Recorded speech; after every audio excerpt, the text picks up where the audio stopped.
একজন দরিদ্র ব্যক্তি ছিলেন, যার পরিবারে স্ত্রী ও সন্তান ছিল। একদিন তিনি প্রচণ্ড ক্ষুধার্ত অবস্থায় খাদ্যের সন্ধানে বের হন। পথে তিনি একটি থলে পেলেন, যার মধ্যে ছিল 1000 দিনার, স্বর্ণমুদ্রা। তিনি সেই থলেটি নিয়ে বাড়ি ফিরে গেলেন এবং স্ত্রীকে বললেন, আল্লাহ আমাদের জন্য রিজিকের ব্যবস্থা করেছেন। কিন্তু তার স্ত্রী জিজ্ঞাসা করলেন, এই অর্থ তুমি কোথায় পেলে? তিনি বললেন, পথে এটি কুড়িয়ে পেয়েছি। তার স্ত্রী বললেন, এটি তো অন্যের সম্পদ, আমাদের উচিত এটি ফিরিয়ে দেওয়া। দরিদ্র ব্যক্তি তার স্ত্রীর কথা শুনে থলেটি নিয়ে সেই স্থানে ফিরে গেলেন এবং ঘোষণা দিলেন, আমি একটি থলে পেয়েছি, যার মধ্যে স্বর্ণমুদ্রা রয়েছে। যার এটি হারিয়েছে, সে এসে চিহ্নিত করে নিয়ে যেতে পারে।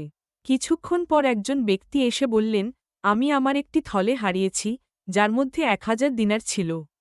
দরিদ্র ব্যক্তি তাকে কিছু প্রশ্ন করে নিশ্চিত হলেন যে এটি তারই থলে। তিনি থলেটি তাকে ফিরিয়ে দিলেন। ওই ব্যক্তি কৃতজ্ঞ হয়ে দরিদ্র ব্যক্তিকে কিছু দিনার দিতে চাইলেন, কিন্তু তিনি বিনয়ের সাথে বললেন, আমি এটি আল্লাহর সন্তুষ্টির জন্য করেছি এবং কোনো প্রতিদান চাই না।